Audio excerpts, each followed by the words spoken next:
자, 여기 이제 그 5대 식국 관련된 내용을 이제 볼게요. 자, 그 5대 식국은 이제 당에서 성으로 넘어가기 전에 50년 동안 이제 그 무인들이 통치했던 시기를 5대 식국이라고 하거든요. 그래서 중앙에, 그러니까 강북 지역이죠. 거기에는 5대가 있었고, 그 다음에 그 강남 지역을 중심해갖고, 그 북한을 제외하고는 이제 그 9개 국가의 이제 지방에 10개 국가가 있었어요. 그래서 보통 정통은 이제 그 강북을 보고 있거든요. 5대도 봐요. 그래서 후당, 후진, 호안, 후주. 예, 이렇게 이제 정통 왕조가 있었고, 식국은 5, 남당, 5월, 흥남, 초, 남한 등등 있는데, 요 순서는 뭐 쓰라고 나오지는 않겠죠? 예. 자, 그래서 있는데, 여기에서 좀 눈여겨볼 게 뭐냐면, 그, 후당이 있고, 후당이 있고, 후진이 있어요. 후진이 이제 이때 좀 후진 때 사건이 하나 터진 게 있는데, 후진을 세웠던 사람이 누구냐면 석경당이라는 사람이 있어. 예. 근데 이 사람이 석경당이 이제 그 후진을 세우는 과정에서 누구 힘을 빌렸냐면 거란족의 힘을 빌렸어. 그래서 거란 태종이 군대를 파견해서 이 사람을 도와줬거든요. 그래가지고 이 사람이 나중에 이제 그거에 대한 대가로 세상 공짜가 없잖아요. 그래서 무슨 땅을 바쳤냐면 연운 16주 땅을 바친 거야. 그래서 이 연운 16주 땅이 이제 이때 거란으로 넘어가는데 연운 16주 땅이 이제 지금의 북경일 때거든요. 그리고 상당수 중국인들이 살고 있는 지역이야. 그러니까 이제 예전부터 중국 영토라고 생각했던 땅을 갖다 바친 거죠. 그래서 이 나중에 이제 송나가 등장할 때 이 연운 16주를 이제 차지할 필요가 있는 거야. 그래서 그 매년 몇 번 이제 북송 초기 때 하다가 깨졌죠. 나중에 하겠지만 그래서 점령해맹을 맺고 하는데 이 연운 16주는 송나라 때 어떤 역할이냐면 우리나라의 독도와 비슷하다 보시면 돼요. 간도. 그러니까 민족주의의 어떤 상징. 우리가 찾아야 할 고토 정도, 간도 정도, 이렇게 이제 보시면 될 것 같아요. 요 정도만 좀 기억을 해두시면 돼요. 석경당 때. 자, 세계의 정치 구조는 요때 이제 그 5대 식국의 절도사들이 되게 이민족 출신이죠. 그래서 이민족 출신들, 유목민족들은 되게 부족장애를 거쳐갖고 왕에 추대되는 풍습도 있었죠. 근데 말이 추대지 실제로 뭐냐면 상당수 황제 즉위하는 과정에서 무력동원이 있었죠. 예. 그러다 보니까 이제 언제 또 쿠데타가 일어날지 모르니까 예전에 말처럼 양자제도를 뒀어요. 그래가지고 자기 친위 부대들 가자 가부제도를 둔 거야. 그래서 의사 부자 관계를 둬갖고 자기가 이제 아버님이 되는 거고 자기 그 부하들이 아들이 되는 거죠. 그래서 이제 있지만 오히려 이 양자제도 둔기 분열 제공의 원인이 된다. 왜냐면 이제 그 부족 황제가 죽을 경우에 아들이 많잖아. 그러니까 서로 이제 자기가 황제가 될 수 있다 하면서 이렇게 이제 분열이 일어나고 그 과정에서 이제 또 나라가 바뀌고 이런 이제 과정을 겪게 되죠. 그 다음에 이 당시에 이제 절도자의 권한이 막강했죠. 군사, 민정, 재정, 상권을 장악했고요. 그 과정에서 이제 지배층의 변화가 이제 조금씩 일어나는데 문벌귀족들이 대거 몰려가지고 이때는요. 이미 이제 그 항소해남부터는 거의 없다고 보시면 돼요. 그리고 나서 절도사들이 이제 정치 권력을 장악하고 되고 이때 절도사 세력들을 뒷받침했던 세력들이 뭐냐 신흥 지휘층이에요. 그래서 이들은 주로 이제 지방의 하급 관료 출신이고 서리익 출신이죠. 그래서 절도사들이 이제 국가를 통치하려면 행정 업무도 알아야 되잖아. 문자도 알아야 되고. 근데 문자도 행정 업무를 잘 모르니까 되게 이상한 들이 되게 해요. 그래갖고 새로운 계층들이 이제 출현되면서 이들이 송대 사대부사를 출현시키는 계기를 마련했다. 그래서 이제 이런 것들 좀 기억을 해두시면 될 것 같아요.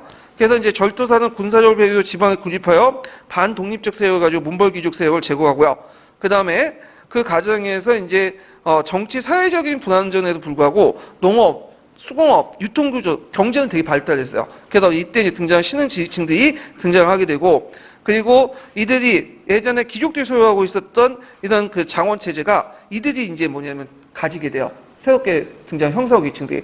그래서 이때 장원은 명칭이 장원이지 실제로 그 당나라 때 장원하고 좀 성격이 다를 거다라는 설이 있어. 그래서 이제 나중에 얘기했지만 경도화파 같은 경우에는 이때 장원은 대규모 장원이 아니라 우리가 생각한 조그만 이제 지주들이 가지고 있는 그 축소된 장원이다. 이렇게 설도 있고요. 자. 그 다음에 이제 5대 군벌 시대에는 절도사, 이들이 이제 절도사에 협력해서 자신의 사회경제 기반을 확립했다는 거. 그리고 나중에 송대가 들어오면서 이제 송대가 문치주의를 표방했죠. 그래서 가고제도를 통해서 대거 들어가면서 사대보다는 사회 지배층으로서 부상이 됐다. 이렇게 좀 기억을 해두시면 될 것 같아요. 자, 요 5대 식국 때 우리나라는 어느 시대였죠? 통일시간 말기에서 언제까지요? 고조 초기 때까지요. 그리고 송나라가 등장할 때는 어느 시기예요? 고조 강종대 얘기죠. 요거 이제 서로 연결시켜서 좀 보시면 될 것 같아요. 자, 그러면 이제 문치주의와 이제 문신관료체제 이제 송나라 이제 넘어갈게요. 자, 그 당시에 이제 그 송나라 세웠던 사람이 누구냐면 조광룡이라는 사람이 조광룡. 이 조광룡 자체도 이제 뭐냐면 절도사 출신이에요. 근데 이 사람이 왜 이제 황제가 됐냐면 이때 이제 송나라 그러니까 그때가 이제 그 5대 중에 마지막 왕조였던 후조라는 왕조가 있어요. 후장, 후단, 후진, 후왕, 후주. 예, 후주라는 왕조가 있었는데 이 후주의 이제 유명한 황제가 이제 세종이라는 사람이야. 근데 이 세종이 죽고 나서 어린 황제가 등장한 거야. 이 공제라는 황제가 등장했어요. 근데 이때 이제 어린 황제가 이제 등장했다니까 밑에는 여단족, 거단족들이 이제 공격을 해온 거죠. 무시하고. 그래서 이제 그때 그 진교역에서 이제 군대를 거단족을 막기 위해서 주둔하고 있었던 그 조광우가 자기 부하원의 자기 부하에 의해서 추대가 돼요. 황제로. 그래서 이걸 진교연의 변이라고 하거든요. 그래서 이때 이 계기로 해갖고 이제 공제도 이제 양이 받은 다음에 송나라가 건국된 거야. 그래갖고 이제 송나라 후주의 절도사 출신이었던 조광우가 진교역의 전변을 통해서 황제가 됐죠. 그래서 이 사람이 이제 황제가 되고 나니까 이제 걱정이 된 게 뭐냐면 예전의 역사를 보니까 항상 이제 자기가 좀 심리 약하거나 그 다음에 내가 죽고 다음 황제한테 계승할 때 그 밑에 있는 부하들이 또 쿠데타를 일으켜가지고 새로운 나라가 세워지거든요. 왕이 교체가 되고. 그러니까 이걸 막아야 되겠다. 그래서 절도사 세력들을 권력을 다 박탈해요. 군사적이나 이런 것들 다 누구한테 집중시키죠? 황제에게 집중시키고 그리고 정치, 그다음 경제, 군사적 업무를 누구한테 다 맡기냐면 문인들에게 맡겨. 심지어 군사적 업무도 다 문인들에게 맡겨요. 이걸 뭐라고 하죠? 문치주의야. 그리고 권력을 중앙으로 황제에게 독점하는. 그래서 문신관료체제와 황제 독재체제를 지향했다. 그래서 이걸 함으로써 자연스럽게 어떻게 될까요? 절도사회의 쿠데타가 없어져. 그래서 이제 송나라가 한 북송만 해도 200년 유지가 될 수 있었던 거죠.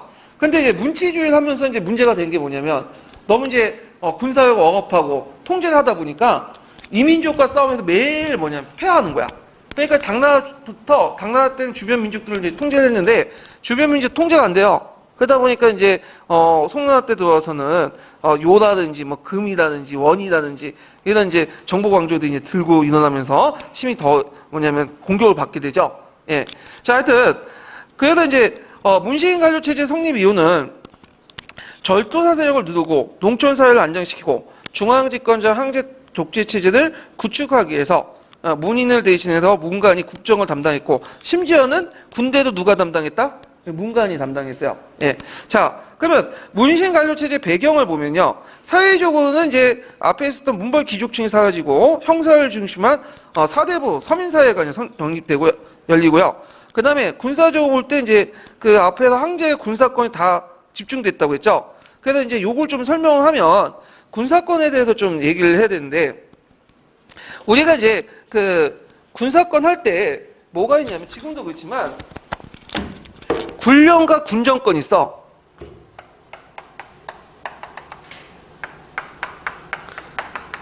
군사권, 통수권, 군령권과 그 다음에 군정권 이렇게 이제 두 개로 나눠볼 수가 있죠.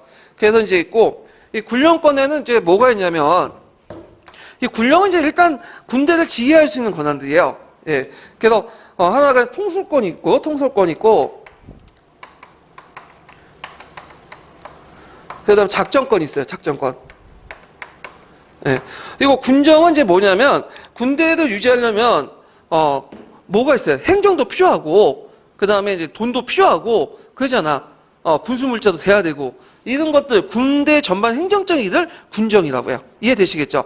군령은 실제 군대를 이제 지휘 감독할 수 있는 것들을 얘기하고요. 그래서 있는데 대개 통솔권은 뭐냐면 이제 전쟁이나 전투 시에 뭐냐면 군대에 일국을 지휘하는 능력을 말해요. 예, 지휘하는. 이게 통솔권이에요. 예. 그 다음에 작전권은 이건 말 그대로 전쟁을 하려면 일단 작계를 따야 되잖아. 작전을 하죠. 이런 것들 작전권이라고 해. 그럼 군정권은 아까처럼 말한 것처럼 뭐야? 행정이나 인사나 그 다음에 이런 것들 업무를 다 보는 게 군정권이야. 근데 이제 군령이든 군정이든 다 누구한테 집중되냐면 그 당시 황제에게 집중돼 있어요. 황제. 예. 그래서 군령과 군정을 다 뭐냐면 황제에게 집중돼. 지금도 대통령이 군정은 모르겠지만 그 통솔권 이런 것들은 다 가지고 있죠. 예, 통수권이라는 예, 이런 것도 있잖아. 예, 통솔권보다는 통수권이 낫겠다. 예. 자, 황제가 모두 갖고 있어. 송나라 때. 그래서 그러면 통수권은 그러면 군대를 전쟁 날 때 자기가 이제 지휘를 해야 돼요. 근데 지금도 대통령이 통수권 갖고 있죠. 근데 전쟁 나면 대통령이 통수권 행사해요? 직접 가서 뭐 와서 나를 따라 해요? 그런 게 아니죠. 맞잖아요. 황제가 누가 와서 직접 전쟁을 해? 전투를 안 하죠. 그러니까 이 통수권은 누구한테 위임을 하냐면 그 밑에 있는 장군이나 문관들에게 위임을 해버린 거야. 특히 누구한테 위임하냐면 문관들에게 위임을 해. 문관들. 그래갖고 이제 어떤 경우가 있냐면 물론 장군들한테 위임하는 것도 있지만 되게 이제 중요한 지휘들은 다 문관들한테 위임을. 그래서 만약에 적이 쳐들어왔다. 저기 거란족이나 그 다음에 탕코트 쪽이 들어왔다. 그러면 대병이 필요하죠. 그때 대병은 이제 와서 이제 그 문관이 총사령관이 돼요. 그리고 밑에 있는 이제 부하 장수들인데 물론 싸움은 이제 부하 장수들이 하겠지만 요때 이제 군대를 통수하고 이제 지휘하는 건 누가 하는 거예요? 문관이 하는 거야. 이게 이제 고려시대도 마찬가지예요. 그 영향을 받아서 고려시대 때 강감찬이라든지 그런 사람들 다 뭐예요? 문관 출신이었죠? 왜냐면 군대를 족보이면 어떻게 해요? 반란을 일으킬 수 있잖아. 그리고 작전권은 이제 뭐 작전할 수 있는 권한인데 보통 이제 정근대 시대 때는 이게 지휘 체계가 이제 뭐냐면 지금처럼 IT나 이렇게 무전기나 이런 것도 없었기 때문에 작전권을 대개 보면 누구한테 줘요? 통수권을 가지고 있는 사람한테 줘. 장군한테. 그러니까 딱 보고 자기가 빨리빨리 처리할 수 있잖아. 근데 이것도 안 해. 문관에게 통수권을 줬지만 또 작전권은 또 누구한테 하면 중추원에 맡겨요. 추민원에. 왜 추민원 맡기냐? 작전권하고 통수권이 서로 같이 있으면 문관이라도 권력이 뭐예요? 세질 거 아니야. 그러니까 추민원에 맡겨가지고 작전을 맡겨. 그러니까 통수권하고 작전권이 어떻게 될까요? 분리돼 버린 거야. 그러니까 이제 문제가 생긴 거죠. 일단 이제 통수권 자체도 이제 전쟁 나갈 때 사령관이 문관 출신의 사령관이 가갖고 해. 당연히 실적 모르죠. 싸움 모르죠. 그러니까 매번 깨질 거 아니야. 그리고 작전을 변경을 시켜도 이게 이제 자기한테 작전권이 없다 보니까 일일이 거기 중앙에 있는 추민원한테 그 보고를 하는 거야. 그러면 추민원에서 그 뭐냐면 이걸 가지고 이제 작전을 짠 다음에 또 내려보내면 이게 왔다 갔다 하는 시간이 뭐야? 중국 땅이 넓잖아. 그냥 이미 전쟁 다 끝나버리는 거야. 되게 비효율적인 거죠. 예. 자, 하여튼 이런 군령권도 황제가 다 누구한테 위임한다? 문관이나 그 뭐냐면 추민원한테 위임하고요. 군정권도 자기가 갖고 있다가 누구한테 위임하는 거예요. 그 뭐냐면 문관들에 임명하고. 그리고 군군도 당연히 통솔권도 여기 군령권에 속하겠죠. 군군은 이제 중앙군이죠. 중앙군을 다 집중시켰어. 그것도 뭐냐면 대부분 누구한테 임명해요? 문관들 임명해. 지휘하고. 그러니까 황제가 군령권과 군정, 통수권, 작전권 다 갖고 있어요. 황제가 기본적으로. 근데 위임은 누구한테 한다? 자기가 직접 행사하는 것보다는 다른 사람한테 위임을 하는데 그 위임이 뭐냐면 문관들을 중심으로 위임을 해버리고, 예. 그리고 심지어는 통수권, 작전권조차도 분리시켜버려. 그러다 보니까 이제 견제는 되고 자기한테 쿠데타는 일으키지 않아도 어떤 문제점이 생긴 거야? 전쟁하는데 되게 비능률적인 어떤 효율적인 체제를 가지고 있는 거죠. 이해되시겠죠? 그래서 이런 것들 이제 좀 보시면 돼요. 자, 군사적으로 보면 황제가 모든 이제 군령과 군정, 통수권 다 가지고 있고요. 당나라 이제 부병 체제가 모병제로 바뀌면서 직업군인제가 확립돼요. 그래서 지방군보다는 황제 직속의 금군 체제로 전환되는데 이때 직업군이 가는데 얼마나 이제 직업군이 많았냐면 100만 명 정도 유지했어요. 직업군이. 그래서 아마 송나라는 군대 수만 해도 완전히 뭐냐면 제1이야. 근데 그 군대 많은 수에 불구하고 이렇게 비효율적인 그 시스템 때문에 제대로 그 운영이 안 되는 거야. 매번 깨지고. 그 다음에 황제가 아까 말한 군대의 통수권과 작전권을 장악을 했죠. 근데 이제 실제 운영은 이제 추민원에서 이제 담당하고 통수권과 또 작전권도 분리돼요. 작전권은 추민원을 갖고 그다음 통수권은 거기 파견 사령관이 갖고 이런 식으로. 자, 그러다 보니까 막대한 재정 지출이고 문신관료 체제는 군사의 약화를 가져왔다는 거, 외침이 많았다는 거. 그리고 경술법 같은 경우에는 군대 이동권을 통제하는데 군대가 한 곳에 주둔을 금지하고 장군이 함부로 군대 병사를 이동을 못 시켜. 왜 그럴까요? 주둔을 한 곳에 해버리면 거기에 토착 세력이 돼버릴 수 있잖아.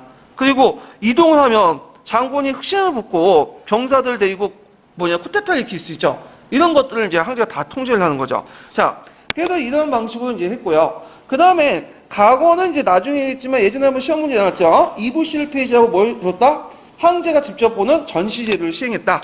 그래서 관리 임용과 승진도 황제권의 인사권이 강화됐다. 이 부분 나중에 좀 얘기할게요.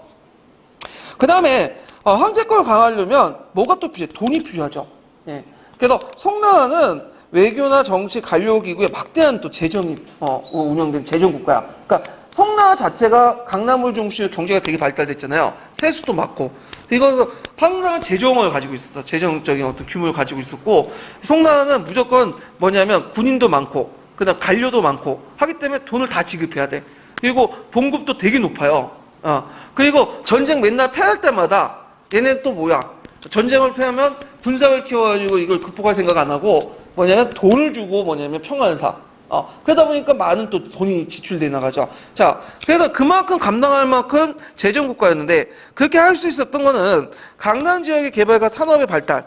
그래서 나중에 얘기했지만 농업혁명이라고 할 만큼 농업 생산의 비약적인 발전이 일어났고, 그 다음에 차, 소금, 술 등의 전매제도가 실시돼서 독재군주의 재정적 뒷받침했다. 이런 것들을 좀 기억을 해두시면 돼요. 자, 그 다음 중앙재정을 보면, 중앙행정조직을 보면, 자, 여기 재산권이 약화되고요, 상대적으로. 왜냐하면 이제 황제권이 강화되면서 재상의 권한이 약화되고, 재상도 높은 관직도 복수 임명해. 그래서 상호 감시하고 견제하는 그런 체제를 이제 뒀다. 그래서 각 부처의 총책임자를 지는 장을 두지 않고, 뭐냐면, 동급의 관료들 한 두세 명 둬가고 상호 견제를 시켜. 그래서 이제 이런 정책들을 했다. 그래서 이런 정책들은 누구하고 비슷하냐면 예전에 시험 문제 나온 그 홍무제 있죠. 홍무제도 비슷해요. 홍무제도 재산권 약화시키고 아예 없앴죠. 재상이라는 얘기를. 그리고 나서 뭐냐면 각부의 장관들 한 명만 임명하는 게 아니죠. 여러 명은 또 임명하잖아. 지방도 마찬가지. 상호 견제를 시켜버리는 거야. 그래서 뭐냐면 황제권에 도전을 못하도록 이렇게 하는 게 그런 체제인데 이런 체제는 이제 비슷하다 보시면 돼요. 자, 거기에 보면 이제 중앙행정제도 보면 이제 상호 견제와 분리의 원칙 그대로 했는데, 자, 여기 보면 행정, 군사, 재정을 분리시켰죠. 거기 위에 보면 당나라와 송나라 관제가 비교 나왔는데, 일단은 행정은 어디에서 담당하냐면 중서문화성만 담당해요. 그래서 종전에 당나라의 중서성과 문화성 합쳐갖고 중서문화성이라 해서 행정을 담당하고, 그 다음에 추민호는 이제 뭐냐면 군사권을 장악하게 돼. 군사권. 아까 얘기했죠? 작전권이나 이런 것들은 다 추민호에 있다고. 근데 추민호를 장악했던 그 최고 임명자, 추밀부사 이런 사람들이, 추밀사나 추밀부사들이 주로 누구냐? 문신 관료들이야. 그러면 이게 상당히 비효율적이죠. 왜냐면 문신 관료들이 아무리 작전을 많이 한다고 해도 얘네들 때 실제 근무 그 뭐냐면 군인들은 모르잖아. 탁상 공론에 일삼을 수밖에 없죠. 그 다음에 3사가 있죠. 3사는 재정을 담당해요. 재정을. 그래서 이제 우리가 생각하는 조선시대 3사가 아니라, 이건 또 달라. 염철, 탁지, 호부, 이렇게 3부로 구성되는데, 이 3사라고 하고, 이 3사라는 것은 어디에 영향을 주죠? 우리 고려시대 때 영향을 주죠? 예. 이 3사라는 것은 이미 당나라 말기 때부터 영해직으로 해가지고 등장을 했어요. 그래서 이제 송나라 때 들어서 주요 간부가 됐다. 이렇게 보시면 돼요. 그래서 중서문화성, 추미던 3사, 이렇게 해둬서 이제 당나라 때 삼성육부제와 다른 통치 구조를 가지고 있다. 중앙조직을. 그 다음에 재상의 권한을 축소했다고 했죠. 그래서 당대 재상, 당나라 때 재상은 거의 지위가 높아가지고 거의 대등한 자리에서 이제 의자에 앉아가지고 얘기를 했는데, 그 송나라 재상은 지위가 되게 낮아요. 그래갖고 황제가 위에 있으면 내려와서 머리 숙이고 만나야 돼. 그만큼 지위를 낮췄다. 그래서 이제 재상의 격을 낮춰갖고 문화시중이라는 것을 동중서 문화 평장사로 이렇게 명칭을 등급을 낮췄어요. 그래서 그것도 한 명만 둔 게 아니라 두세 명을 또 뒀어. 서로 견제시키기 위해서. 그 다음에 이제 부재상을 두고 참지정사는 그래서 재성의 행정권을 이렇게 분할 복수해서 상호 견제를 했다. 그래서 신권을 약화시켜가지고 군주권을 강화하고요. 그리고 중요한 사안에 대해서 재상은 상주만 할 뿐이지 최종 결정권 누가 갖고 있다? 황제의 기속을 했죠. 그래가지고 이게 뭐냐면 이제 상당히 황제권을 강화시키고 재상권을 약화시켰다. 그 다음에 인맥 형성을 차단시켜서 관리대 재상의 사택 방문을 금지시켜. 그리고 출생지나 이런 것들 관리인간을 금지시켜. 이걸 회피제 분경제라고 하죠. 인사청탁을 받고 그 다음에 자기 지역이나 그 다음에 자기 아버지나 이렇게 이제 있는 지역에 간사에서 배치 못하도록 하는 제도들 보통 분경제 회피제라고 하는데 이거 나중에 고조나 조선시대도 영향을 미치죠. 그래서 고조나 조선시대 그 통치 시스템이 어디를 모델로 하는 거냐면 송나라를 모델로 한 게 많아요. 예, 송나라 문치주의 지향이 있기 때문에. 자, 그래서 있고, 그 다음 지방행정제도도 마찬가지예요. 그래서 이제 요것도 그 당시 이제 뭐냐면 관리를 하고 뭐냐면 서로 상호 견제를 하고 하는 시스템이었는데, 그래서 이제 구성을 보면 노아래, 그러니까 큰 단위가 노예요, 노. 예. 그래서 큰 행정단위 노라고 불렀는데 그 당시에 그 밑에 부, 주, 강, 군 이렇게 설치해. 그래서 여기에서 좀 새롭게 본 게 부와 주는 예전에 있었던 지명이 그 행정구역이 있고, 감이라는 것은 뭐냐면 원래는 이제 어떤 지역이냐면 전매 사업에 간청을 설치했던 곳이에요. 그래서 당나라 때부터 뭐 염이라든지 다라든지 전매 사업을 했죠. 거기에 이제 간청 그 담당했던 간청이 경제 중심지였는데 여기에서 커져서 감이 된 거고, 근데 군진이라는 건 군사시설에서 커져갖고 행정구역이 된 거야. 예. 그래서 예전에는 정근대 시대 그런 게 많았어요. 군사시설이 더 커져가지고 군대 주둔지가 커져서 도시가 되는 경우도 많았거든요. 우리나라도 이제 의정부나 동두천 그런 데가 그 대표적인 거잖아요. 자, 하여튼 이런 것은 당나라 행정구역과 그 다음 5대 시대 때 군벌체제가 혼합돼갖고 형성됐다. 그 다음에 노예는 지금처럼 경기도지사 이렇게 총괄하는 사람을 둔 게 아니라 이렇게 두면 안 되죠. 왜냐면 이제 한 사람의 권력을 집중할 수 있잖아요. 그래갖고 이 노예는 그 밑에 이제 노를 총괄하는 장관을 두지 않고 사사를 뒀어. 그래서 재정원 전운사, 군사는 안무사, 사법원 재정호목 이렇게 해갖고 사사를 뒀다. 이렇게 있는데 한 개 그가 있었는데 재정, 군사, 사법 하나가 아마 행정 관련된 내용 같은데 이건 없더라고요. 제가. 근데 하여튼 4개 사를 둬가지고 했는데 하나는 통론이나 다른 책이 없어갖고 그냥 저도 모르니까 그냥 안 적어놨어요. 예. 자, 그 다음에 지방 간의 인사권까지 황제가 다 장악해. 그래서 당나라까지는 지방의 속가는 지방장관이 추천해서 임명해. 그러니까 예전에는 이제 지방장관은 황제가 직접 임명하지만 속관조차도, 근데 속관 같은 경우에는 황제가 직접 임명하지만 추천을 받아갖고 임명했거든요. 그게 이제 아니야.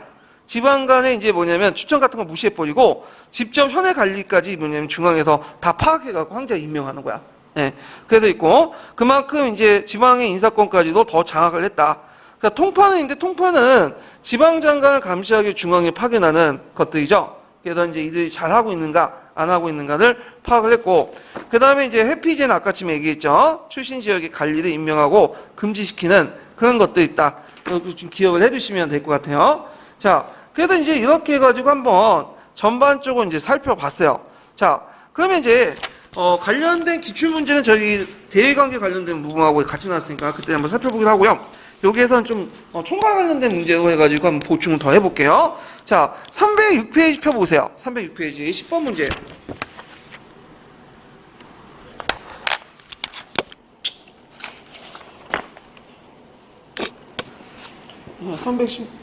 306페이지 10번 문제.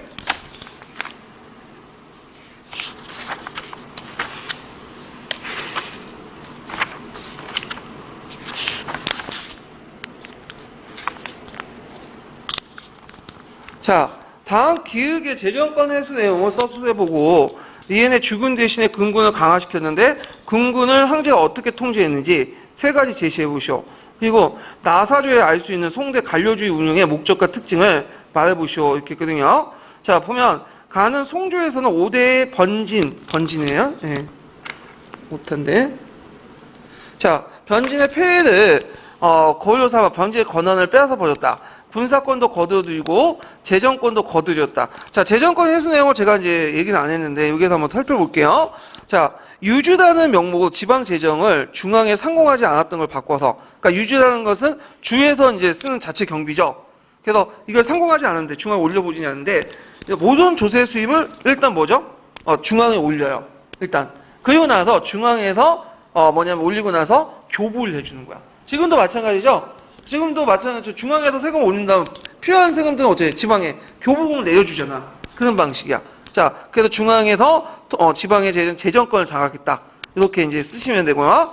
그 다음에 군군 황제가 어떻게 통제는 세 가지 쓰시오. 자, 군군의 지휘권과 군대 이동권을 장군이 마음대로 행사하지 못해도 황제가 감시 감독했고, 군대가 한 곳에 오래 주둔하지 못하게 함으로써 장군이 병사를 임의로 사용하지 못했고, 군의 통수권과 작중권을 분리시키면 황제가 직접 군국을 통수하겠다. 이렇게 쓰시면 돼요. 자, 그 다음에 이제 나사료에서 알 수 있듯이, 자, 성대 관료 운영의 어떤 목적과 특징을 말해보시오. 그래서 이제 거기 중선은 민정, 추민은 군정, 삼사는 재정 이렇게 해가지고 서로 다른 기구 사정을 몰라요. 그러니까 이걸 의미는 뭐냐면 상호 견제를 균형시킨 거야. 한 기관이 간부가 독점을 못하도록 이렇게 이제 만든 거죠. 그래서 왜 이런 운영을 했냐? 자, 이거는 이제 뭐냐면 일단 그 황제권 강화 목적과 상호 견제와 감시를 했다. 이렇게 쓰시면 돼요. 황제권 강화와 상호 견제를 감시를 했다. 요런 체제들 비슷한 체제가 뭐라고 했죠? 명난 홍무제 정책이라고 했죠? 홍무제도 이게 한 사람한테 총 책임져 주지 않잖아. 분사행정, 뭐 지방행정 다 나누잖아요. 이렇게. 그래서 황제가 뭐냐면 이렇게 해갖고 관리하면서 견제시키는 그런 시스템이 상당히 발달됐다. 이렇게 이제 보시면 돼요. 자, 그 다음에 308페이지 16번 문제 볼게요.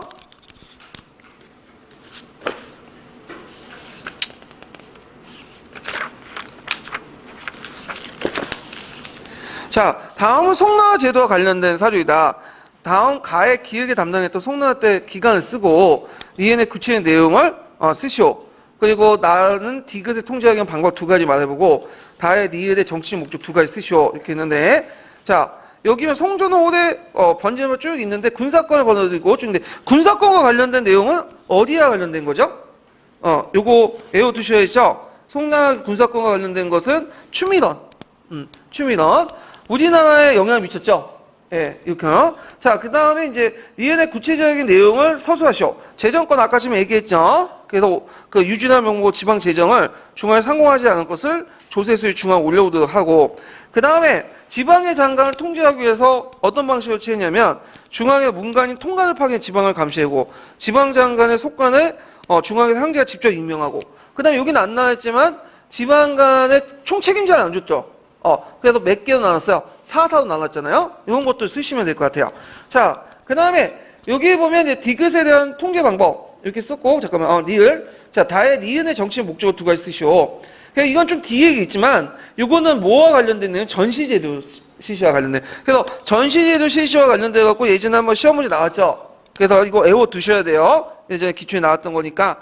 그래서 이제, 정치적 목적은 황제권 강화. 충성심을 유도하고 자주 문생관계의 형성을 방지하기 위해서 당파 방지 뭐 이런 내용은 나중에 좀 얘기할게요. 요건 과거제도 할 때 얘기를 하고요. 그 다음에 이제 그 313페이지 27번 문제 볼게요.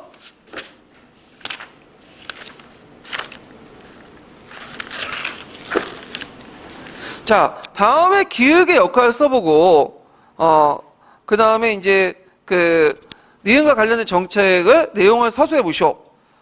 조보의 재상이 쭉 있고, 그 통판이라는 내용이 나오죠? 통판 아까 전에 뭐라고 했어요? 지방장관을 감시하고 그대 비행을 직접 황제가 보고하는. 그 다음 니은의 이제 재원은 그 내용들 쓰시면 될 것 같아요. 예. 그래가지고 한번 이제 쭉 살펴봤고요. 자, 그러면 이제 교육제도, 뭐 과거제도 이제 볼게요. 자, 특히 송나라 과거제도는 당나라 과거제도와 비교해갖고 시험 문제 나왔죠? 예. 그래서 요거 꼭 기억을 해두세요. 자, 교육제도는 이제 그 당시에 뭐 교육이야 뭐 과거 관련된 것 갖고 연관돼서 이제 했던 거기 때문에 그래서 이제 과거 출신자를 상당히 우대해줬고, 그리고 송대 지식인들은 그 과거에 합격하는 것이 인생의 목표였어요. 왜냐, 과거에 합격하면 여러 가지 집도 주지, 그 다음에 이제 뭐냐면 여러 가지 부도 주지, 월급도 땡땡하게 주지, 그 각종 부역이나 이런 것도 면제를 받아요. 간호라 해가지고. 예. 그래서 이제 어떤 말이 있냐면 송나라가 이제 진종이라는 사람이 황제가 이제 졌던 그 건한문에 보면 이런 말이 있어. 집을 부여하게 하려면 좋은 논밭을 살 필요가 없네. 책 속에 수많은 곡식이 있는 것을 편안한 거처를 마련할 고대 강신을 지을 것이 없네. 책 속에 황금이 된 집이 있는 것. 그러니까 책만 열심히 읽고 과거에 합격하면 내가 뭘 주겠다는 거야. 곡식도 주고 커다란 집도 주겠다는 거야. 여러분도 책을 파는 이유가 뭐야? 솔직히 말해서 뭐 역사에 관심이 있어서 하는 분도 계시겠지만 그걸 합격해야지 뭐야. 돈도 나오지, 뭐도 나오고, 그러잖아요? 예, 이건 경제적 이유도 있는 거죠. 자, 그래서 이제, 그 송나라 이제 교육제도는 너무 과거 시험을 중시하기 때문에, 이 사람들이 이제, 과거 시험 학교와 관학에도 공부하는 게 아니라 형식적 공부 있고, 저도 이제 어디에도 공부하냐면, 과거 시험을 중요시 때 사교육이 번성돼서. 그래서 송나라 때도 서원이 많아가지고, 거기에도 공부하는 거야. 그러니까 국가 입장할 땐 별로 안 좋은 거지. 왜냐면, 관리학교에서 공부를 해야지 국가가 요구하는 어떤 이념이라든지 이데올로기를 뭐냐면 습득할 수 있는 관리를 선발할 수 있는 거잖아요. 근데 서원에서 공부하면 뭐냐면 국가가 통제가 안 돼. 시험 찍는 방법만 알려주는 거고 서원이 요구하는 방식대로 공부하는 이게 국가가 요구하는 어떤 이념이라든지 이런 것들 키워줄 수 없고 그러니까 뭐 이념을 집어넣을 수 없고 이런 관료들을 뽑아낼 수 없죠. 그래서 이제 나중에는 왕한손 같은 사람이 이제 태학 3사법을 만들어요. 간학 진학책을. 그래갖고 태학 3사법을 통해서 이제 간학 진학책을 통해서 태학 졸업생들의 과거 시험을 대체할 수 있는 그런 것들을 했고요. 그래서 이제 이 왕한서 같은 경우에는 태학 3사법 등 해가지고 과거 제도와 교육 제도를 긴밀하게 연결시키려고 했거든요. 물론 이제 왕한성의 개혁 방법은 그때는 성공하지 못했어요. 근데 이걸 이제 계승한 나라가 어떤 나라냐면 명나라야. 그래서 명나라는 과거 제도와 그 다음에 그 학교 제도를 긴밀하게 연결시키려고 했죠. 그 모델이 됐던 것이 왕한성의 모델이었다. 좀 기억을 해두시고 우리나라도 과거 제도하고 그 뭐냐면 학교 제도를 긴밀하게 연계시키려고 했어. 조선시대 때. 근데 제가 예전에 한번 얘기했지만 그게 안 됐다고 했죠. 여러 가지 이유로. 예. 자, 그래서 이제 이렇게 했고. 그럼 과거 제도를 이제 볼게요. 과거 제도는 당, 송, 명 때 과거 제도를 좀 비교해 보세요. 당나라 과거 제도 틀리고, 송나라 때 과거 제도 틀리고, 명나라 때 과거 제도 틀려. 예. 명청 때 과거 제도가. 자, 그러면 먼저 이제 그 당하고 송을 이제 비교해 보면 당나라는 관리 자격 시험이죠. 그래서 이제 여기에 합격했다고 해서 꼭 관리가 되는 건 아니에요. 그래서 자기 집안의 격에 따라 빨리 관리가 될 수 있고 더 높은 자리에 들어갈 수 있는데 일단 송나라에서는 관리가 되면 여기 합격하면 관리가 돼요. 관리 선발 시험이야. 건지다도 임시로 들어가 일단. 그리고 가문보다 상대적으로 능력을 중요시하죠. 그러다 보니까 지배치 계풍이 되게 확대돼. 그래서 당나라 때 문벌 귀족들은 주로 어디 모여 살았죠? 여기 뭐 장안에 모여 살았잖아요. 근데 거기 아니라 여기에서는 여러 지역이 모여 살아요. 흩어져 있어. 그러니까 지배폭이 되게 확대되죠. 그러니까 고려의 문벌 귀족과 조선 사대부 비교해 보시면 알아요. 예. 자, 그다음에 이부시 페이지 및 존시 제도가 실시됐는데 이부시는 이제 당나라 때 신원사판을 해가지고 그 앞에 면접 시험을 했죠. 그러니까 뭐가 문제예요? 이게 어떤 주관적 판단에 의해서 이제 결정되고 되게 귀족들이 이제 합격해. 다양한 인재들 선발하지 못하죠. 자, 그리고 이제 이부시에서 이제 자주문생관계가 있어요. 자주문생관계가 뭐냐면 시험 감독관하고 그 밑에 이제 시험 보는 사람이 이제 뭐냐면 그 시험 끝나고 합격하면 스승과 제자가 되는 거야. 그래서 이제 서로 믿어주고 끌어주고 당파 형성에 큰 역할을 하기 때문에 이거 안 되겠다. 그래서 뭐냐면 이부시를 폐지하고요. 왕이 직접 나가서 세 번째 시험, 마지막 시험에 전시 항제가 직접 책문을 내리고 항제가 등수를 결정해요. 1등부터 33등까지. 그러면서 이제 항제하고 신하 간에 어떤 관계가 된다? 자주문생 관계가 된 거야. 그만큼 항제권이 강화됐다는 거죠. 충성심을 유도할 수 있고, 그다음 자주문생 관계를 방지할 수 있다. 그래서 당파를 방지하고 관료 통제 용이하는 목적을 실시했다. 이거 외워두세요. 전시제도 실시. 그래서 이제 있고, 그래서 이제 그 밑에 볼 송나라 때 그 과거제도는 3층제인데 일단 회의식을 먼저 보고 그다음에 중앙에서 성실 보고 마지막으로 전시를 봐요. 전시는 이제 우리나라도 있었죠. 도입했었잖아요. 근데 전시는 당나라가 결정하는 게 아니라 저 등수를 결정해 항제가. 그래서 이제 회시, 성시, 육기, 전시 딱 세 번 보는 게 아니라 지방과 중앙에서도 성시, 회시 하는 여러 또 시험이 있어요. 중국 땅이 넓기 때문에 한 9번, 10번 보고 와. 큰 틀에서 그 얘기를 하는 거예요, 지금. 그래서 이제 이렇게 하면서 과거제도가 이제 사대부 성립의 어떤 기틀이 됐고요. 되게 이제 과거제도를 보려면 어느 집에 돈이 있어야 되겠죠? 그러니까 지주 출신 형세호 계층들이 많이 받고 형세호 계층 중에 사대부 계층이 나왔어요. 예.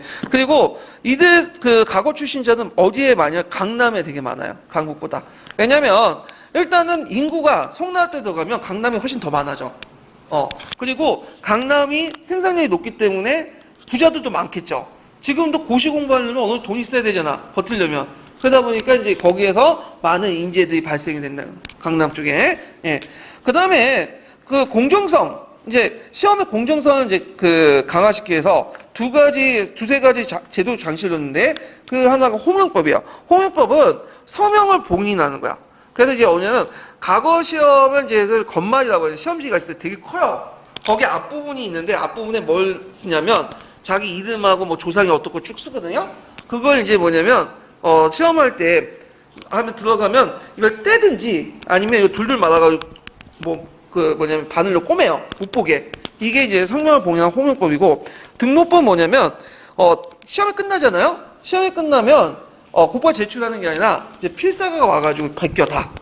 왜냐 글씨를 보면 누군지 알잖아. 이런 것들이 이제 등록법이다. 이 호명법과 등록법은 우리나라도 해요. 이거는 우리나라는 잘라가지고 하거나 호명법은 아니 등록법은 이제 이제 다 불러가지고 이제 뭐냐면 하면 안 되니까 좀 돈이 많이 드니까 서로 바꿔가지고 이렇게 글씨 쓰게 만들거나 이렇게 이제 하는 거죠. 그다음에 대개 전시 같은 경우에 항제가 직접 시험 문제를 이제 제출하죠. 보통 책문이라는 형식으로 제출해요. 이거 우리나라도 마찬가지인데 이제 뭐 책문이라는 것은 이제 일종의 논술 문제죠. 제시하면 거기에 이제 답변을 하는 형식으로 이렇게 하는 것이 이제 뭐냐면 그 송나라 과거제도 특징이다. 이렇게 좀 보시면 되고요. 자, 명나라 때는 쫙 넘어가서 명나라 때 이제 과거제도 좀 보는데 명나라 과거제는 명청시대에서 청나라 과거제도 연결돼요. 그래서 홍무제는 아까 전처럼 왕왕성의 어떤 그 뭐냐면 모델을 바탕으로 그 과거제도 학교제도를 완전히 일치시키려고 했죠. 그래서 과거를 보려면 꼭 학교에 높은 점수를 얻어야 돼. 우수한 성적으로. 그래서 생원이라는 자격으로만 응시할 수 있어요. 그리고 이제 감생 거인해가지고 국자감생이나 아니면 부주 형황이 우수한 성적으로 이제 들어갔던 생원, 그다음 거인이라고 했고 지방시에 학교 간 사람 거인이라고 하거든요. 학위 소유주를 주죠. 학위. 근데 이때는 송나라 학위도 있었지만 이때는 송나라 학위는 일시적인 거야. 근데 요건 그 자체가 평생 보장을 받고 또 학위 소유자는 뭘 가지고 있냐면 명예권을 갖고 있어요. 나중에 얘기했지만 일부 명예권을 갖고 역을 안 할 수 있는 권리. 이걸 자벽이라고 하거든요.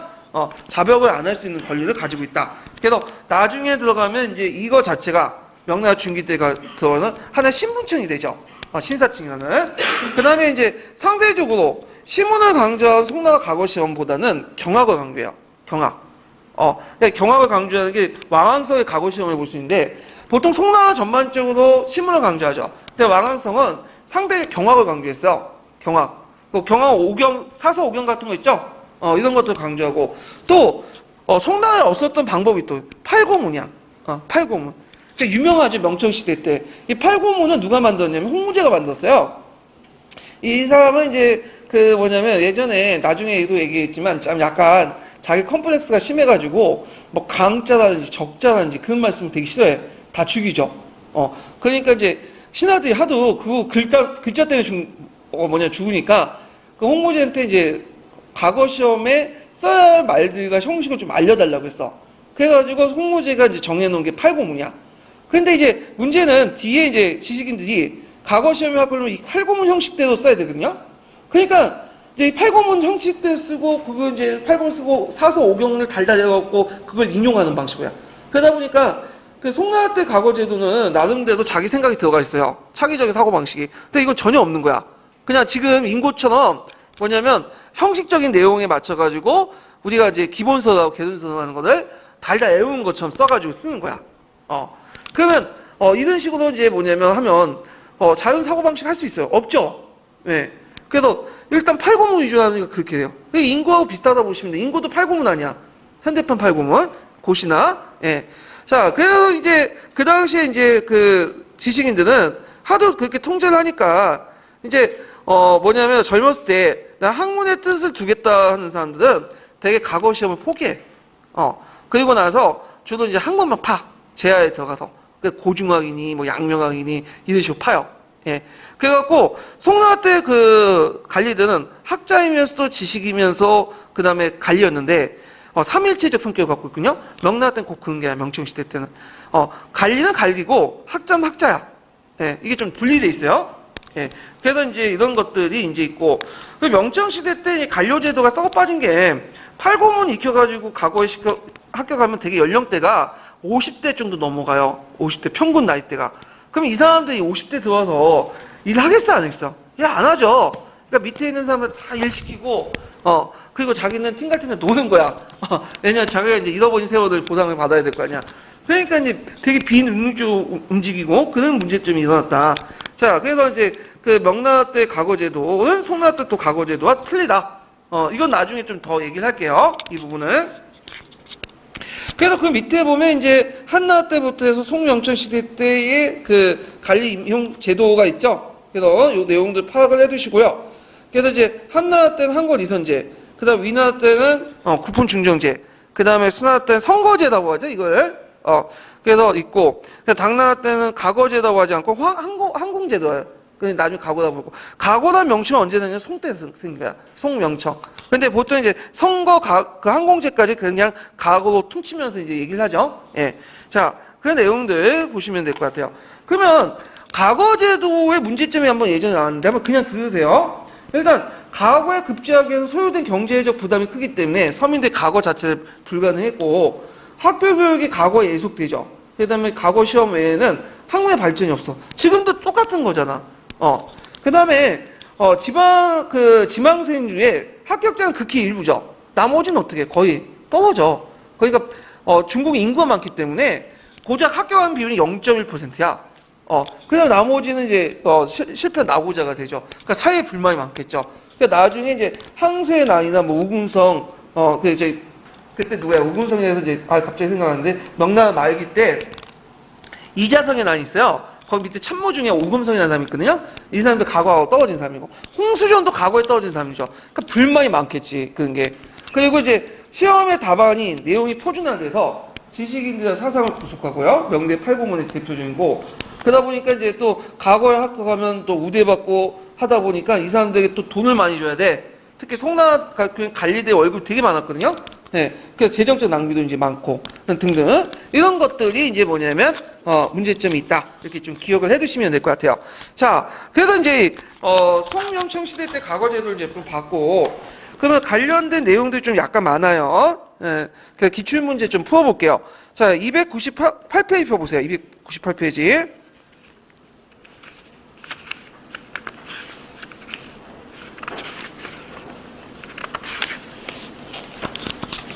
자, 298페이지 2번 문제 볼게요. 1번 문제 저번 날, 안 풀었죠? 1번 문제 볼게요.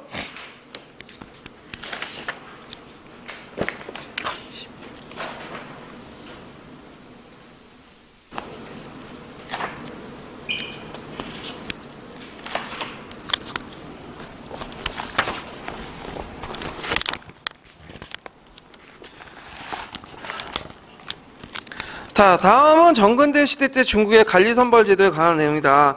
자료 A가 비판하고 있는 제도의 명칭을 쓰고 B가 밑줄 친 가의 실시 목적을 쓰시오 이렇게 있는데 지방에서는 항품을 등급을 정하고 중앙에서는 그 등급에 따라 인사를 하게 되며 관리 등급의 부정을 조장하는 것이다. 그래서 집에서 덕을 닦기보다는 항당의 평판을 획득하는 편이 유리하고 항당의 평판을 얻기 위해서 중전에게 운동하는 쪽이 더욱 가까워. 이거는 뭐와 관련된 제도죠? 구품 중전제죠. 쉽게 풀 수가 있는 거고. 자, 그 다음에 이제 A제도. 이 구품 중전제 원래는 참신한 인재들을 뽑으려고 했지만 그게 안 됐잖아요. 그래가지고 그걸 이제 반대해가지고 이제 등장한 게 각오제도고. 그 다음에 요때 이제 홍명법 등록법, 송나라 때 홍명법 등록법 실시했죠. 그러면 요거는 뭘 공정성을 강화하기 위한 거죠. 예. 그래서 이게 나왔기 때문에 나중에 홍명법 등록법이 뭔지에 대해서 물어볼 수가 있어. 구체적으로 내용을. 그래서 외워 두시고요. 그 다음에 2번을 보면 자, 다음 글을 읽고 기역을 지칭한 용어와 디귿에 들어갈 용어를 쓰시오. 그리고 니은을 인해 과거 급제자들의 구성면에서 당대와 다른 변화가 있는데 이들 사회적 측면과 지역적 측면을 구분하여 각각 20자 이내에 쓰시오. 송대 사회의 새로운 특징 중에 하나는 경쟁률이 높은 과거 시험을 거쳐 관료 자격을 획득한 새로운 지배계층이 등장. 이 새로운 지배계층은 누구죠? 사대부죠. 자, 이 계층의 형성에는 과거제도 큰 구실하는데 송대 과거제도에는 몇 가지 이전 왕조와 다른 모습을 보여주고 있다. 우선 호명법이나 등록법 같은 방식을 채택함으로써 관료의 과거의 실력 위주네요. 예, 오타 좀 수정해 주시고요.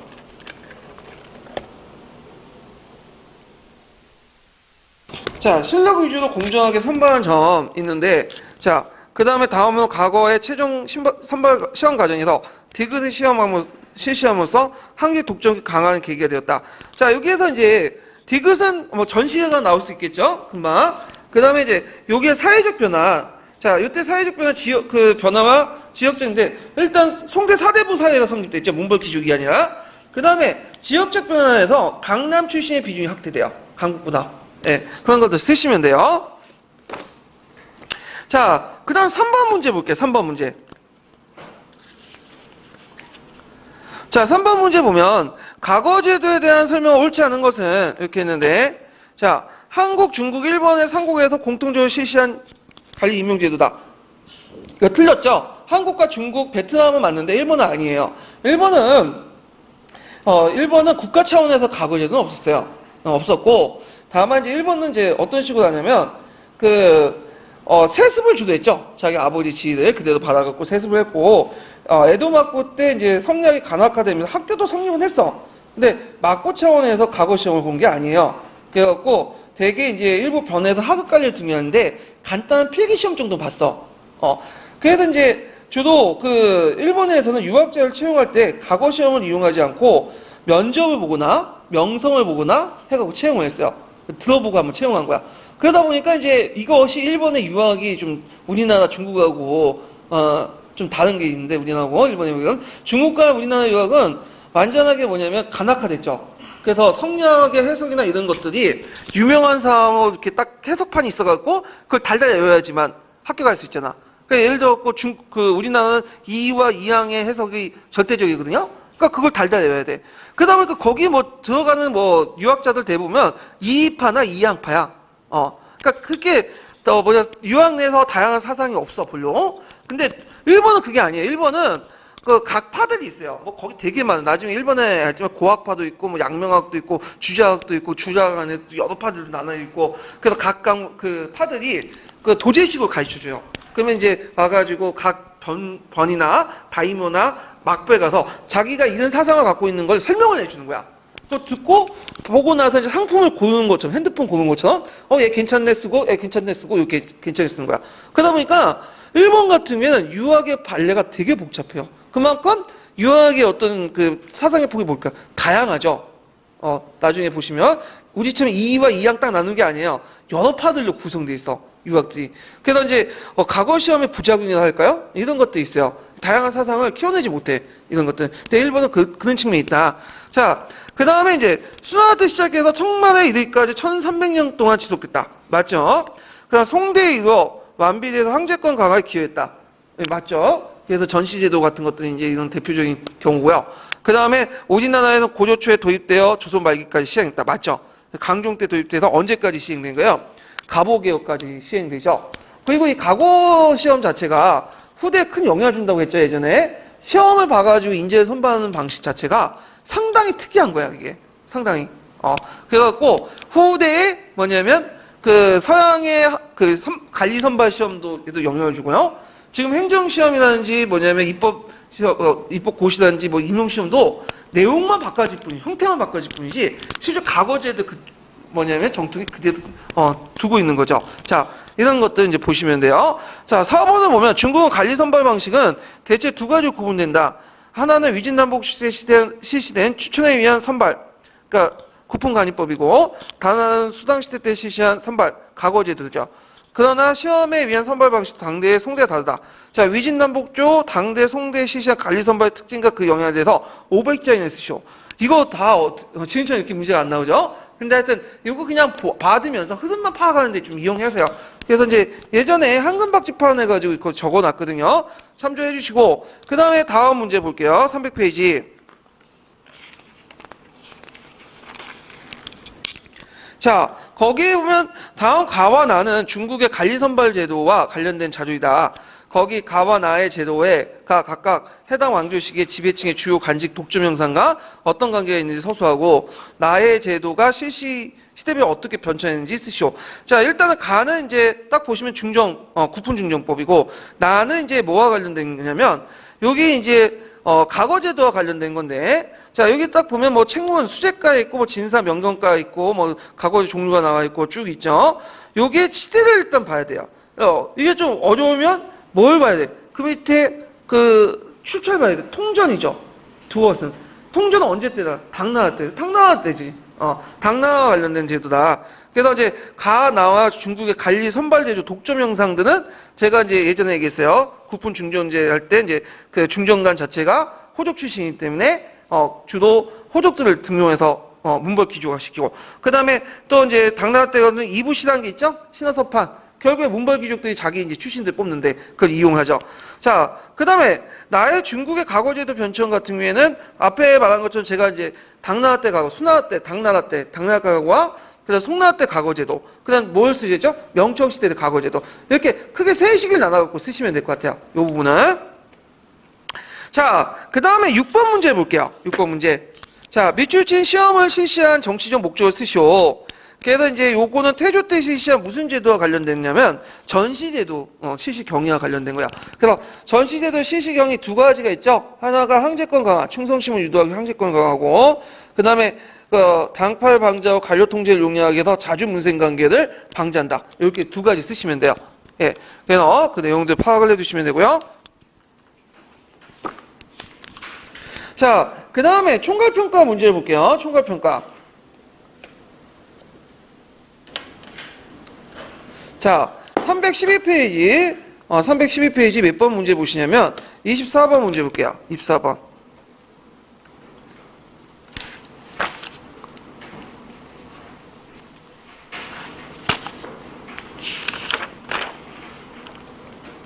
자, 거기 보면 이제 다음 미출신 제도의 실시한 목적을 두 가지 쓰고, 당시 과거제도의 객관성 확보하기 위해 제도의 명칭을 두 가지 쓰시오. 이렇게 했는데, 제가 이건 얘기했죠? 전시제도 설치의 목적. 이렇게 쓰시면 되고, 당시 과거 시험에 그런 객관성 확보를 위해서 등록법과 호문법 이렇게 쓰시면 돼요. 네. 그래서 이거 꼭 외워두세요. 그래서, 나왔으니까 안 나오겠지. 이런 생각 버리세요. 나오는데 꼭 나와. 어떤 방식이든. 그래서 여기 제가 총괄평가 보시면 계속 이제 제가 거의 비슷비슷한 걸 거의 반복하고 있거든요. 그럼 뭐냐면 제가 기출을 주로 이렇게 해서 총괄평가를 했기 때문에 모의고사에. 그래서 근데 왜냐면 자주 나오는 부분이 예측 가능한 부분이 2번이니까 이렇게 하고, 형성평가 문제는 거의 뭐냐면 이제 마구잡이 낸 거야. 그냥 진짜 하나 걸리라는 심정으로. 그래서 총괄평가는 이제 무기일체제라면 저격하는 M16 같이 저격용이고, 그 다음에 총괄평가는 형성평가 기간 단총이야. 그냥 싸대는 거야. 그중에 하나 맞는다는 심정으로. 그래서 공부하실 때 이제 총괄평가 쪽에 공부하시는 게 더 효율성이 있어요. 시간 대비 그 성능 측면에서는. 예. 자, 그래서 이제 이렇게 이제 보고요. 그 다음에 뒤에 넘어가서 몇 번 보죠. 송나라 대외관계 볼게요. 송나라 대외관계도 한번 시험 문제 나왔죠. 요것도. 예, 그래갖고 예전에 송나라의 관료 조직과 관련돼갖고 한번 연계돼갖고 또 같이 나왔어요. 그래서 객관 시험 때. 그래서 이제 그 부분을 이제 보고 넘어갈게요. 자, 송나라는 그 멸망 원인, 그러니까 북송이든 남송이든 되게 이제 멸망 원인이 대외적인 거예요. 외교 정책을 이제 잘 못 써서 그런 건데, 거기에다가 군사력도 약했죠. 그래서 송나라의 대외 관계에 좀 실패했어, 많이. 그러니까 이 송나라가 성량을 내서 명분을 강조하잖아요, 명분. 그러니까 명분에 왔다 갔다 하다 보니까 실리 외교를 못했다는 것도 있어요. 그래서 이제 남송이나 북송이나 외교만 좀 잘했으면 생존할 수 있었는데, 이게 이제 뭐냐면 멸망했던 것도 그건 이제 그 요인인데, 자, 그럼 송나라 대외 관계를 볼게요. 자, 아까 언급한 것처럼 문체주의에 인해서 군사력 역할도 있죠. 그 군대 수는 되게 많고 돈은 많이 쓰는데 비효율적으로 운영돼. 예. 그러다 보니까 이제 매번 이제 요나나나 서하나 이런 사람들 맨날 깨지거든. 그것도 아주 적은 병력을 가지고 깨져. 그러다 보니까 이게 심은 안 되니까 돈으로 평화를 매수해요. 근데 평화를 매수하고 이게 재정이 악화되고, 그러다 보니까 나중에 무슨 실시의 배경이 됐냐면 신법 실시의 배경이 있다. 이렇게 보시면 되고요.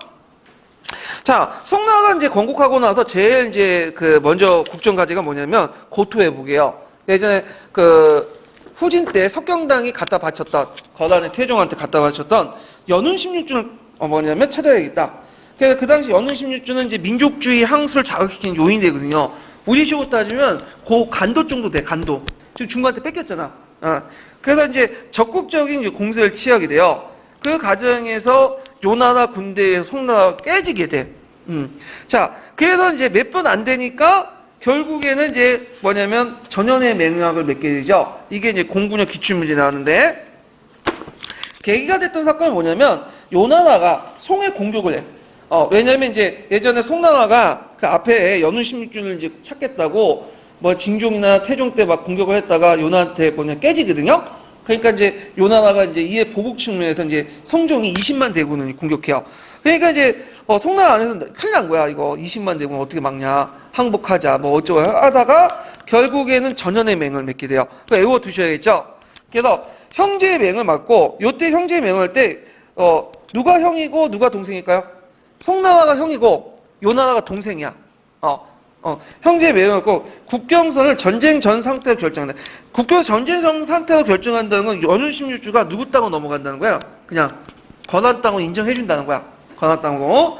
그 다음에 송이 형한테 뭐냐면 형인 송이 아오인 그 요한테 세패를 지불하는 거야. 일종의 용돈이죠. 근데 용돈보다는 그냥 거의 반강제로 지불한 거죠. 그러니까 앞에서 얘기한 것처럼 뭘 통해 뭘 사는 거야?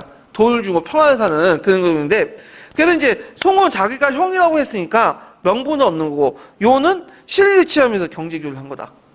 그래서 만약에 여러분들이 형 동생 하자면 어느 게 더 낫겠어요? 실리 치면 동생이 낫잖아. 형이라는 사람은 맨날 돈을 쓰더라고요, 제가 보면. 그래서 저도 아는 동생도 있는데 맨날 오면 밥값은 제가 거의 대부분 해요. 얘가 낸 적이 없어. 가끔마다 커피 정도 사주더라고. 그래서 실리가 별로 없는 것 같아요, 그게. 자, 하여튼 이 연운 16주만 맺어주면서 금이 등장할 때까지 송과 요가 100년 동안 평화관계 유지해. 그렇지만 송나라 재정 부담이 상당히 증가했죠. 아까 세패를 줘야 됨으로써 이제 돈을 주고 평화를 사니까. 그래서 우리나라는 또 이걸 어떻게 설명하냐면, 이제 요나라가 3번에 거쳐서 우리를 쳤잖아. 잘 안 됐잖아.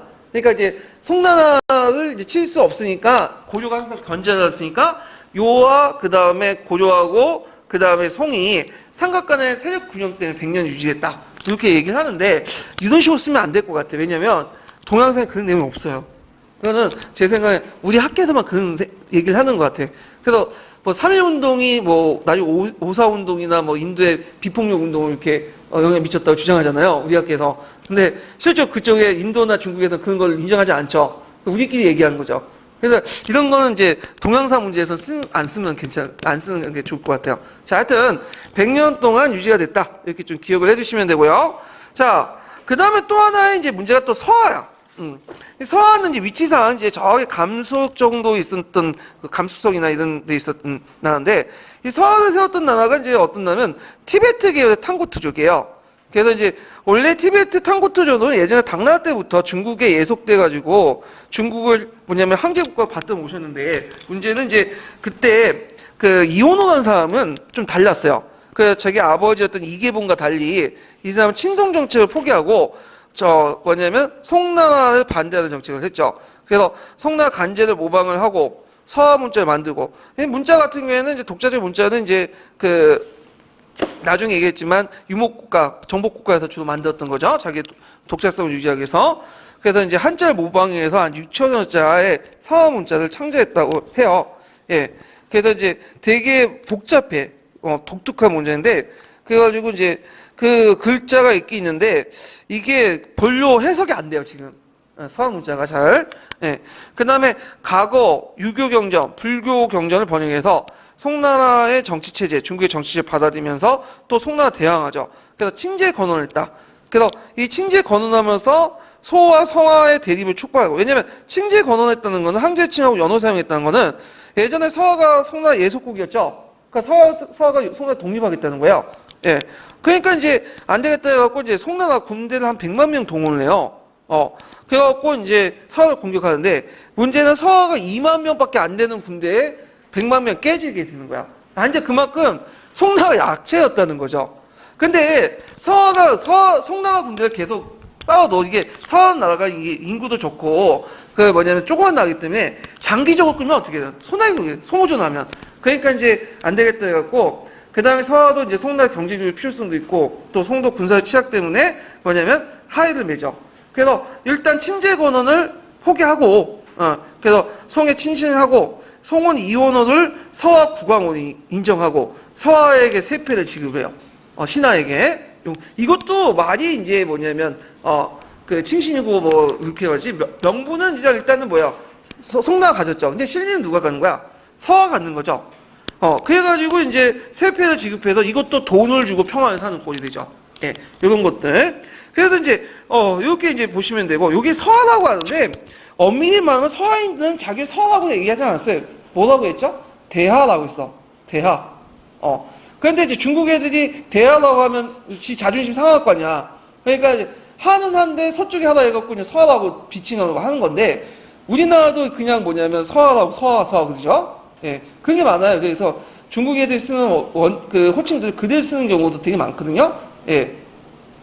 자, 하여튼 그 내용을 보면 이제 외교정책 결과 보면 국제관계를 유지하기 위해서 막대한 세패를 지급을 했고요. 그러면서 이제 재정이 고갈되고 왕성이 이제 개혁의 배경이 되었다. 이렇게 좀 기억을 해두시면 돼요. 자, 그러면 관련된 이제 기출 문제들 이제 좀 풀어보고 이제 총괄평가 한번 풀어볼게요. 몇 페이지 펴보시냐면요. 일단 300 이게 몇 페이지야? 577페이지 펴보세요. 277페이지.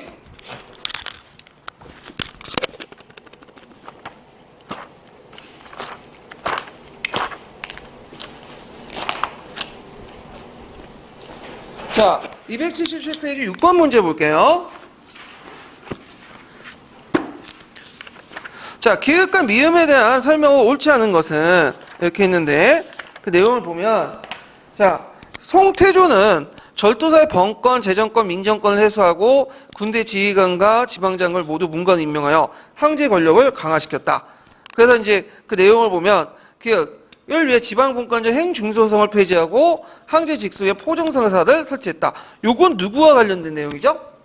송나라 태조 때 얘기가 아니라 명나라 홍무제 때 얘기죠. 틀렸죠. 국보가 답이 나오죠. 그 다음에 거란의 성종이 있는데 거란의 성종 불교를 통해 항종 문화를 대응하고 거란 고유의 신화 발전 도만 맞아요. 그래서 거란 같은 경우에는 불교를 강조했어. 대장경도 만들고. 근데 문제는 불교를 통해 한민족에 대응했지만 결국에 거란 고유의 신앙이 어디에 흡수 통합됐죠? 불교에 통합이 돼버린 거야. 그게 문제점이지. 하여튼 그 다음에 원래 의도대로 하지 못했죠. 이거는 디귿을 보면 서하의 하약 내용을 보면 자, 디귿 이후에 송원 매년 세패로서 은 5만 냥, 그 다음 비단 13만 필, 그 다음에 차 2만 걸 지부해 국경의 무역장, 이걸 이제 각장, 그 다음에 마시, 이런 거거든요. 그래서 우리가 보통 마시, 이런 것들은 그 명나라 때만 우리가 알고 있는데, 곳곳에서 이제 설치를 했어. 그 되게 보면 이제 송나라나 여러 국가들이 그 유목민족들 달래기 위해서, 한 거야. 그래서 마시에서 이제 말을 주로 수입해 오는데 사는데 말은 되게 뭐 싱싱한 말은 안 팔아요. 갖다 뭐냐면 늙고 뭐냐면 좀 약간 떨어진 애들만 갖다 팔아. 그것을 싱싱한 말값으로 사주는 거야. 그러면 뭐 어떻게 해? 손해 보는 거지. 근데 손해 보면서 그렇게 해. 왜냐면 그렇게 해야지만 얘들 또 안 들어오거든. 약탈 안 하고. 네. 자, 그래서 이제 이렇게 이제 보시면 되고. 그러니까 니은을 막기 위해서 시형문화 관칙은 나중에 이제 알겠지만 대상인과 독과정 가정과 관련된 건 시형문이냐? 네. 그래서 이제 시역법과 관련돼서 그 내용이고요. 맞고. 그 다음에 여기에서 이제 왕화선 신법 과정에서 당쟁이 발생됐고 사회 모순이 심화돼서 나중에 이제 북송 말기 때 들어가면 시종 때 송강의 난에 일어나요. 박람회 난이나. 그런데 송강의 난이 이제 그 유명한 수호주의 소재가 되는 그 작품이죠. 자, 그래갖고 요 내용들 파악을 해두시면 될 것 같아요. 자, 그래가지고 이렇게 해서 이제 국제관계와 이제 그 관련된 내용들 기출 풀어봤고, 자, 총괄평가 315페이지 펴보세요. 315페이지.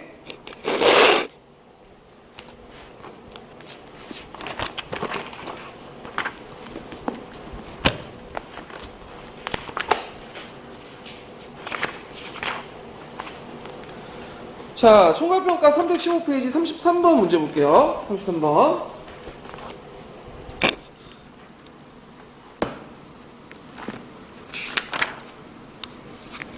자, 거기 이제 그 33번을 보면 다음 밑줄치 맹약의 명칭을 쓰고 그 다음에 그 이후에 양국에 미친 경제적 영향을 한 주 이내에 쓰시오 이렇게 했는데 자, 일단은 경독 원년의 갑진년해 12월 7일 대송환제는 상가 대거단 황제 거라에 서서 쭉 있는데 요때 이제 송나라하고 거란 간에 맺어진 조약이죠. 평양 매약.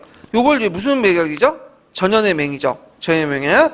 그리고 이때 양국에 미친 경제 영향을 보면 국경선에 무역장이 설치되어 무역관계 발전되었다. 이렇게 쓰시면 돼요.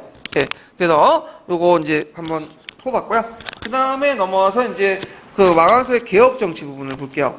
왕안서의 개혁 정치 부분은 시험 문제에 나올 가능성이 상당히 높은데 의외로 한 문제 독립 문제 나왔고 예전에 지금 풀어본 것처럼 그 뭐냐면 객관식 때 딱 몇 번 한 번 언급했거든요. 근데 수능에는 상당히 많이 나와요. 예, 이 부분은. 그래서 한 번 나올 가능성이 있어. 언젠가 이것도. 그래서 이제 내용을 보는데 그 왕안서의 개혁 정치 내용을 보면 자, 근데 우리 언제 시작했죠? 40분이요? 그럼 좀 쉬었대 된 것 같은데? 예, 좀 쉬고 다시 시작할게요.